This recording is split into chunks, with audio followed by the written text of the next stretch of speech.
Welcome, race fans, to another episode of the Rubbin' Is Racing Daily Fantasy NASCAR Show. We're back again this week with all your action from Homestead-Miami for the Dixie Vodka 400. Stages for this week's race will be at lap 80, lap 160, and then they'll go the final 107 laps all the way to the finish. Interesting fact here is this will be the first race since 2002 that my Homestead-Miami will not be hosting the championship race at the end of the season. The other interesting fact is that the winner has come from the top 5 at 6 out of the last 7 races here. Well, the weather is supposed to be, South Florida weather. We've got over a 50% chance of thunderstorms all day Saturday, all day Sunday. It will be a Florida miracle if we can get the race in on time. But hopefully we will go racing, and if we do, it's scheduled to start at 3 p.m. Eastern on the main network of Fox. Now, guys, I kind of owe you guys an apology as this week, Wednesday, I was convinced that it was going to get rained out. Liehr wanted to film a show. I was like, I don't want to film the show. It's going to get rained out. And it didn't get rained out. Between that and if you guys heard, I took a brutal beat Sunday in the race. And so the combination of that just I didn't feel like filming, guys. And I apologize. That was kind of out of line. You guys do a great enough job watching our show and supporting us. And for me to be kind of a pissy panda and not feel like filming because it was going to rain, that's not cool. And I apologize to all of you out there that watch, and apologize to Liehr because I know he puts in hard work and I was just wasn't in the mood, and that's not okay. But hopefully you guys will forgive me. Liehr, is that do you forgive me? Yeah, especially since what happened Wednesday night. Yeah, that's the good news. Apparently, me being a little pissy panda and not thinking the race was going to happen, I put in my lineup and took down the live final seat. So, well, it's not a live final for NASCAR, it's just a final.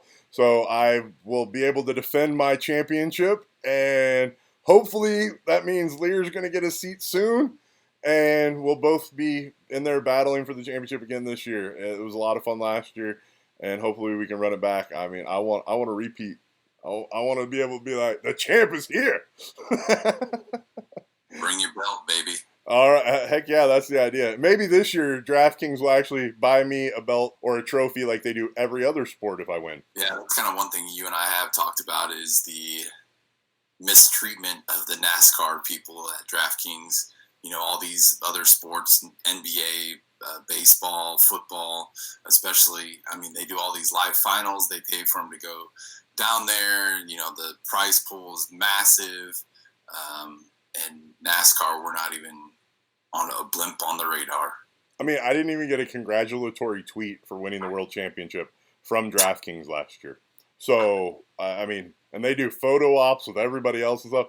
Apparently, they just don't care too much about the NASCAR fans. But maybe NASCAR has helped us change that, and I think that transitions to this week's The More You Know segment, right? NASCAR banned the Confederate flag from the racetrack and all properties, and we wanted, both Liehr and I, to applaud NASCAR in this amazing decision that is long, long overdue.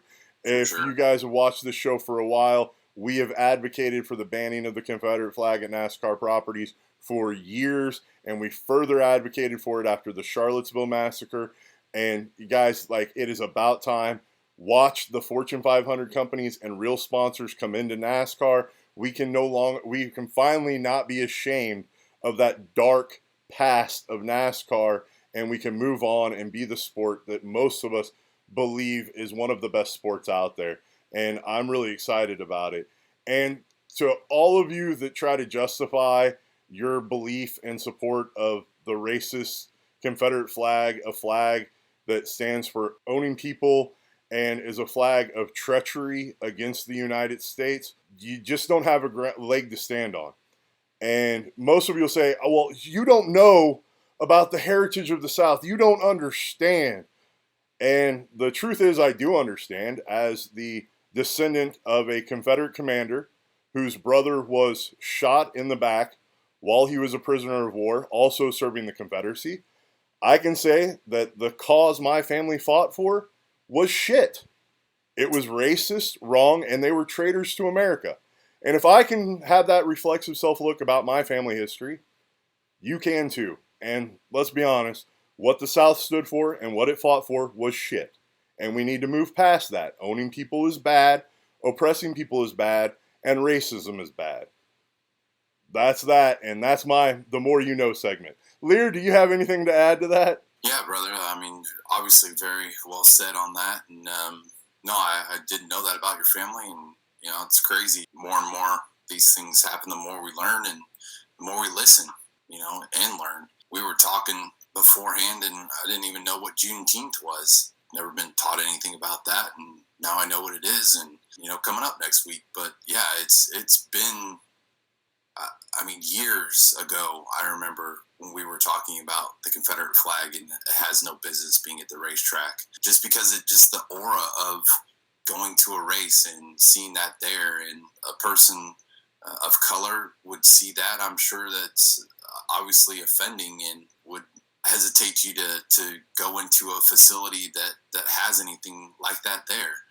I can't wait to go to our first live race when we're able to do so again, and we'll see what kind of changes that it will have as an effect of doing so. And bravo to NASCAR for all the directions and everything and new stances that they are taking to make it inclusive for everyone to enjoy the sport and to enjoy NASCAR. And we're definitely heading in the right direction. Yep, and I'll just say this last thing before we get moved on into the picks. And that is, guys, there's literally nothing more unpatriotic and more insulting to the United States of America, in my opinion, than trying to fly the flag of the Confederacy and fly the American flag at the same time.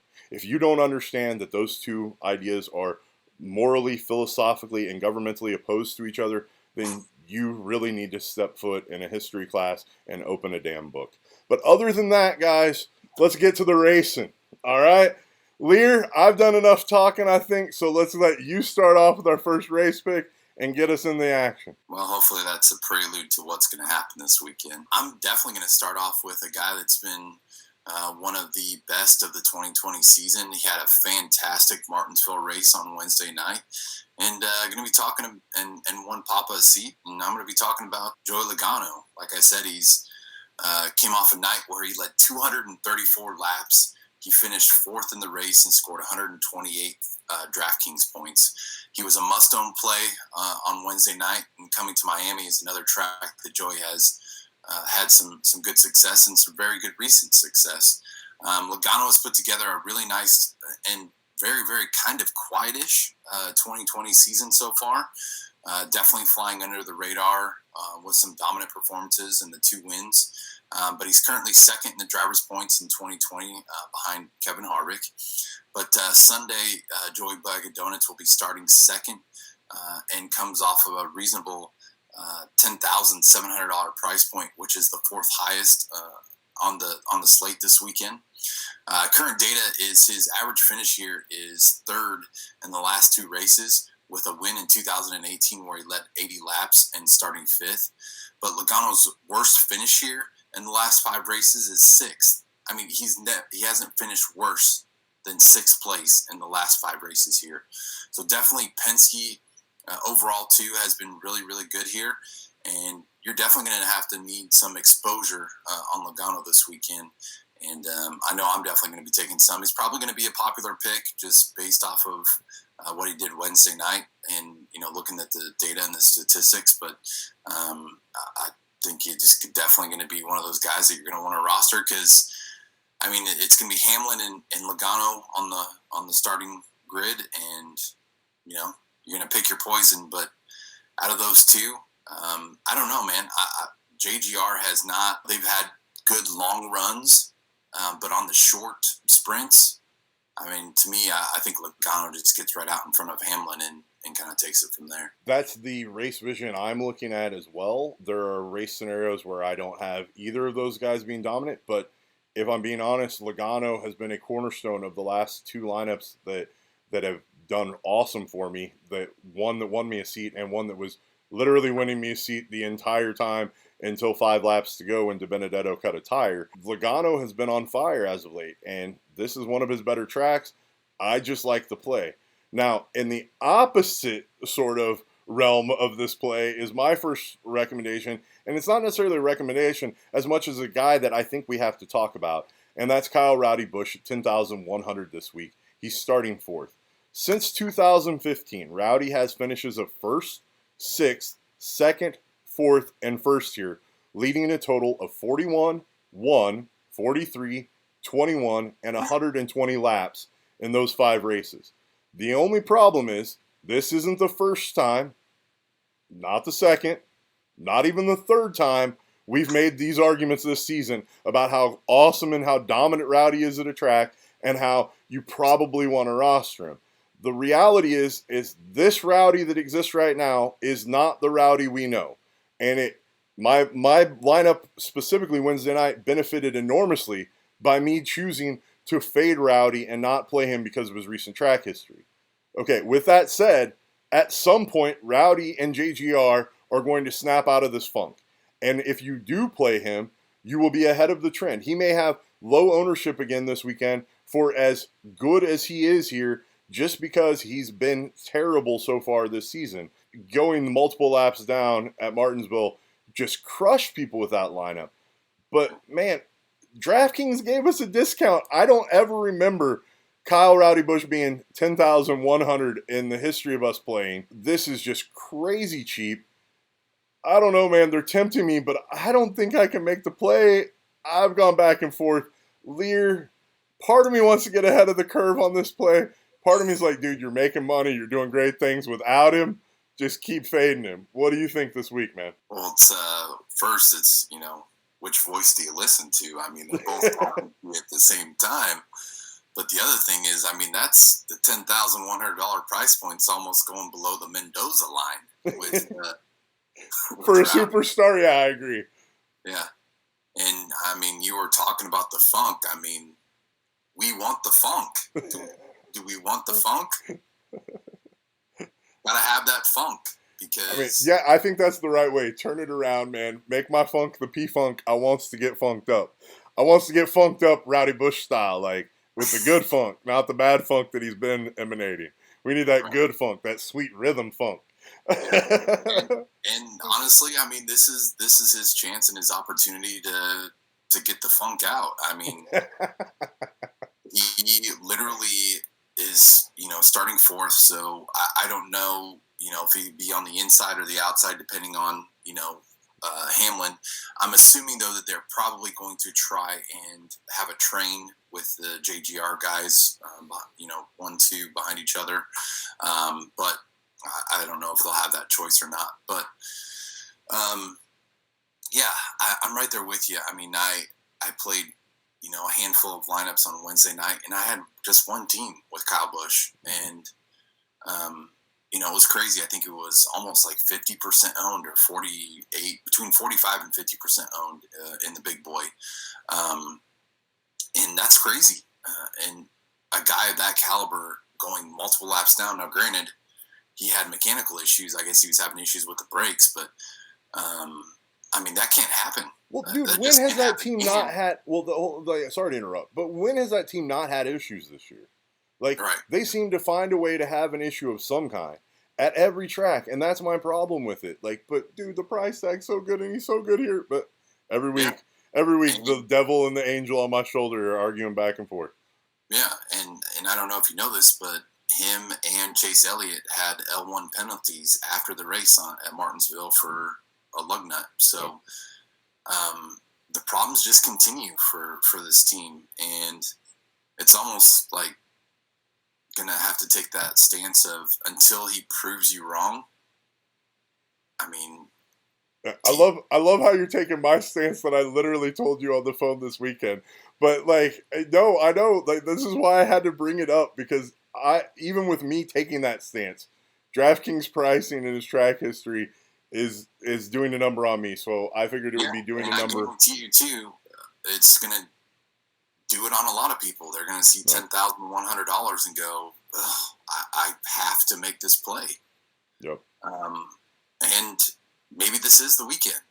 Maybe this is the weekend that he takes it down finally and leads a bunch of laps like the last time they were here for the championship.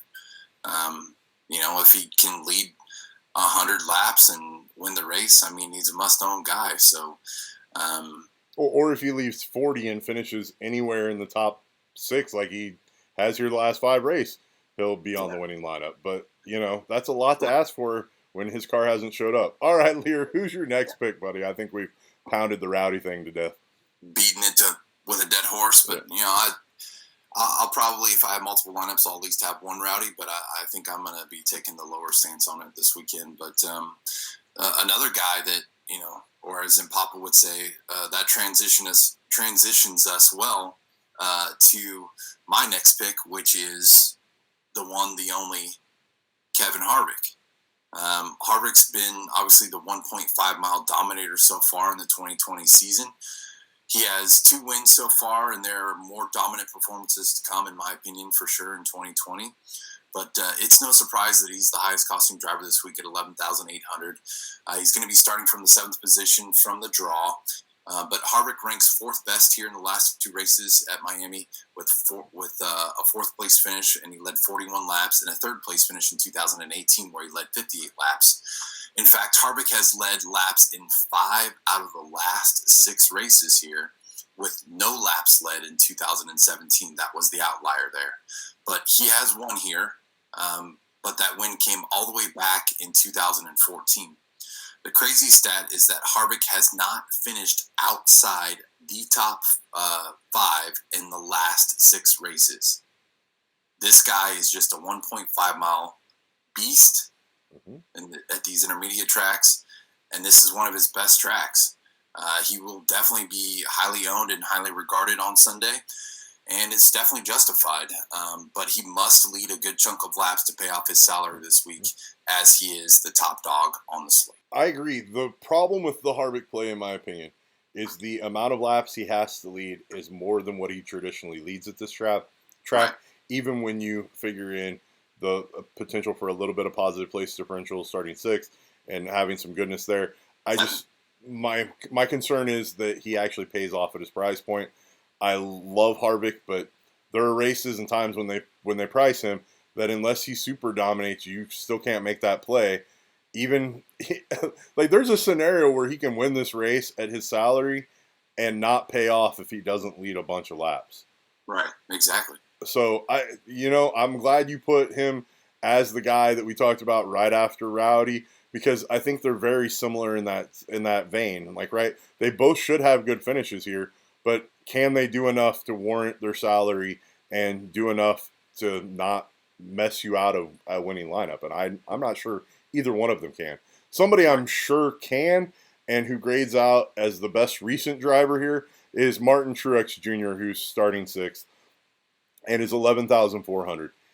I mean, guys, he's showing that out of all the Toyotas, he's the one that can dominate and lead laps. He's showing that moving on from Cole Perrin as crew chief, because Cole wanted to spend time with his family, has not affected that team.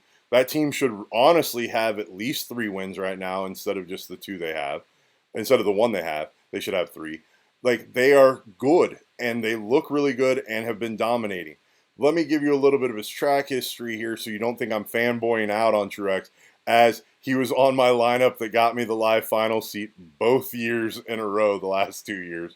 So his track history here in the last 3 races is he finished 1st, 2nd, and 2nd, leading 78, 20, and 103 laps during those races. Look, guys, I don't know that with current form, track history, there's an argument you can make for a better driver.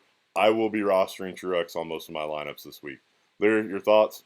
Yeah, I mean, I definitely love Martin Truex Jr., as my boy would say. But, he's my favorite driver in the sport.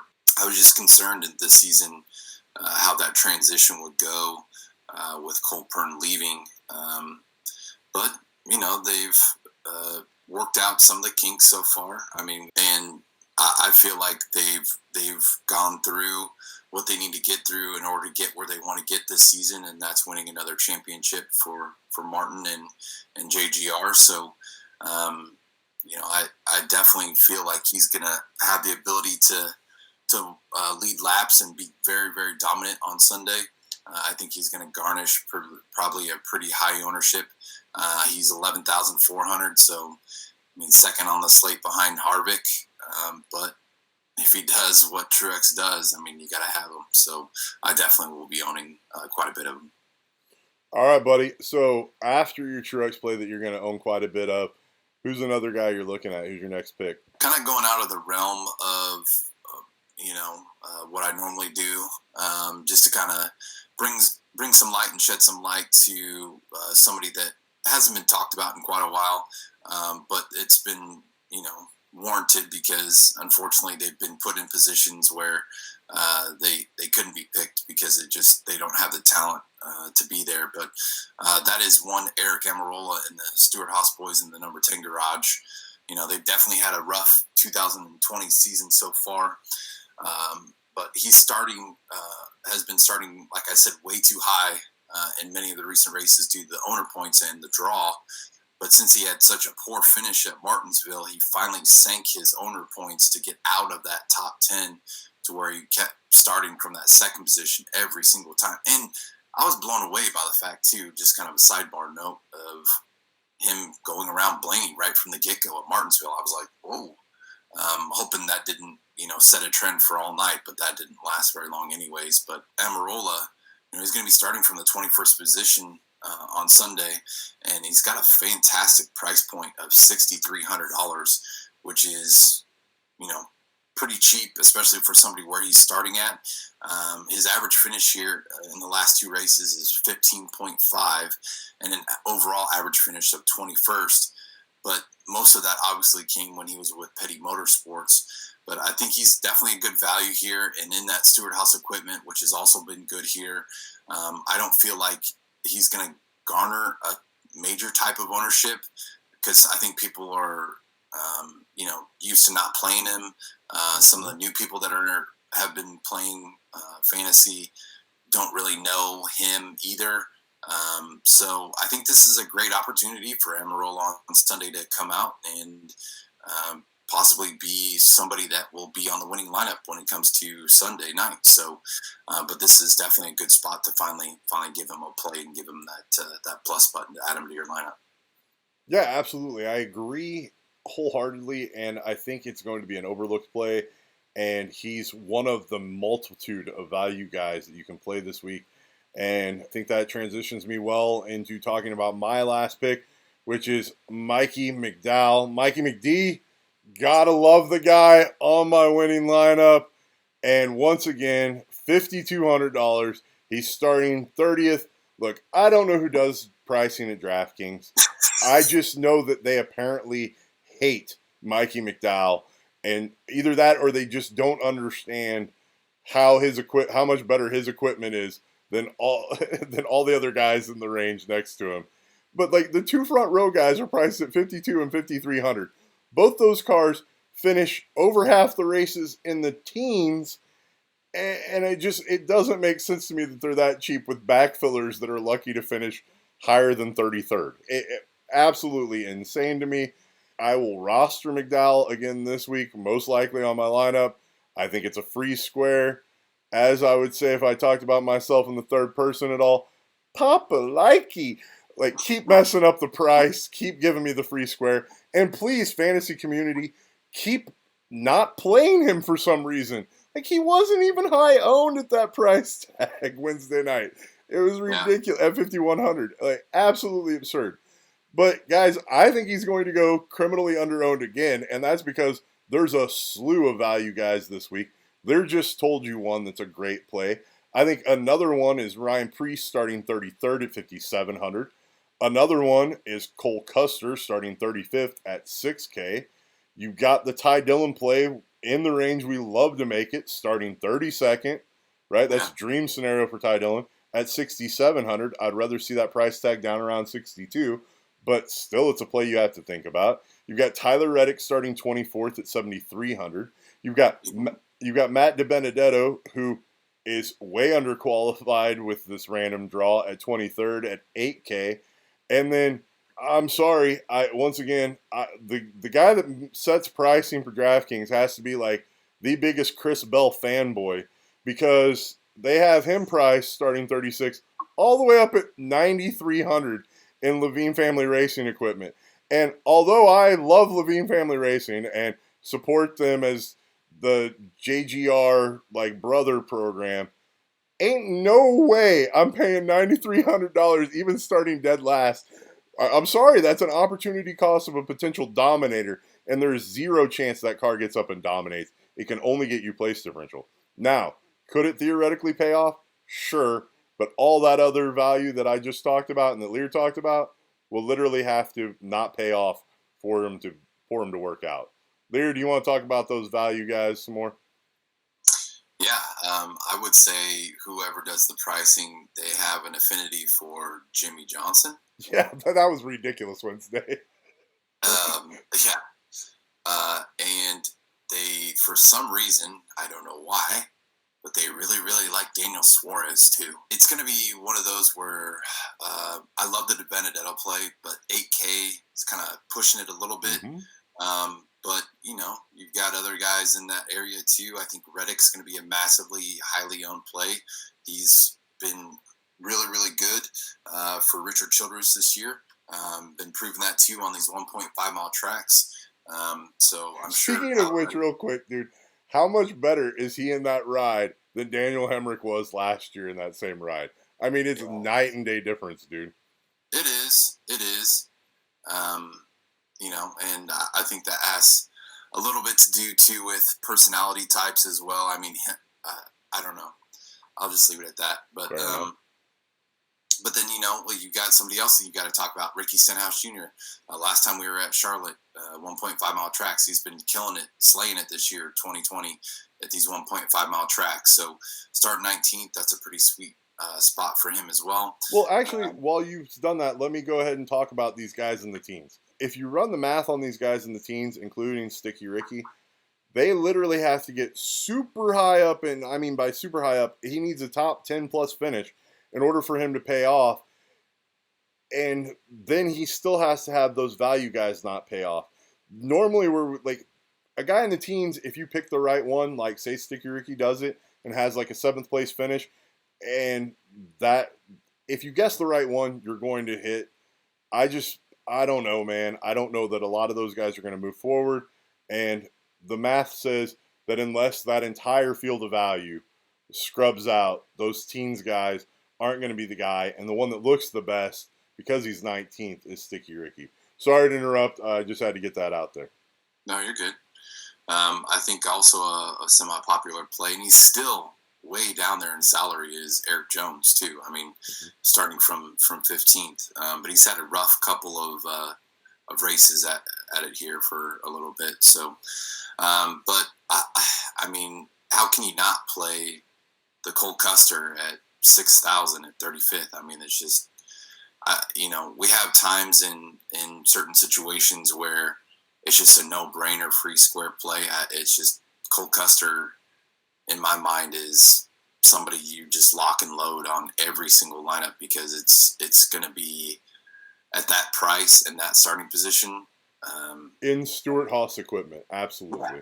Free square. Yeah. We're not talking about lawnmower Dan, just a absolute, just above the real back-end equipment in Daniel Suarez, where he's not, that's what Suarez was driving last year, was Stewart-Haas Racing equipment. And I feel like the person making the salary still thinks that he's still driving Stewart-Haas Racing equipment. But yeah, in my mind, I think Cole Custer is definitely one of those guys that, that you got to plug and play. And here's the funny thing. As a free square like that, he'll probably only be 45 to 60% owned, and he should be 80. Especially the price. People that want to be cute and, try to steer away from ownership percentages. For you guys that watch our show, you know what it is. I mean, it doesn't matter what the percentage is. If it's the right play, it's the freaking right play. Right. Ownership percentages be damned.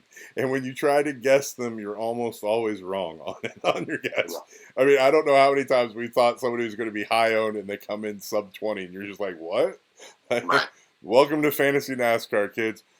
All right, man. I think we did a pretty good job making up for my my temper tantrum and not filming Wednesday. So with that said, guys, thank you for tuning in. Remember to like, share, subscribe, and comment. The comments are my favorite part. Talking to all of you, see how you all are doing, and talking about NASCAR. It's my favorite thing about this is that and the contest, which, by the way, guys, I have to point out that one of our guys in the contest didn't just beat me like Wednesday night, but throttled me with what was one of the closest to perfect lineups you could put together.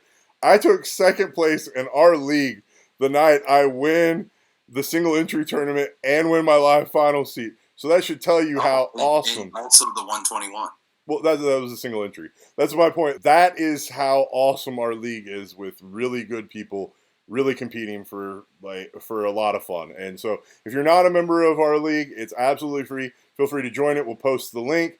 With that said, Liehr, say your goodbyes and let's get out of here. Yeah, I'm looking forward to this weekend, guys. I hope you are too. It's going to be a seriously fun, action-packed weekend with 2 Xfinity races, one tomorrow, one Sunday. And then we get some Saturday night truck racing, boys and girls. I don't know about you guys out there. To me personally, I feel like the truck races are the most action-packed part of NASCAR has to offer, more than the Cup guys. It's just, I love watching the trucks. So get in on some of that action on DK this weekend, and also on FanDuel. Does FanDuel offer trucks and Xfinity? Dude, I don't know. I don't play on FanDuel. Me neither, really. So that's why I didn't know. But yeah, get in on some of that this weekend. They're running tournaments for those. But it is going to be literally a NASCAR sun up to sundown type of weekend. And the best part, too, is you get a little Dale Earnhardt Jr. action tomorrow, boys and girls, for Xfinity. So enjoy that. Like Poppa said, hit that like button and subscribe. Helps us out tremendously. And take care. Take care of yourself. We love you. And have a great weekend. Have a great weekend, everybody. Oh, and thanks for the positive feedback on the new shortened intro. We appreciate it. Have a good one, guys. Later. Have a great weekend, everybody. Oh, and I almost didn't say my usual. If I'm not winning and Liehr's not winning, we really hope it's one of us. But if it's not one of us, we always hope it's one of you guys. Thanks again for watching. Later, y'all. Have a good weekend, everybody.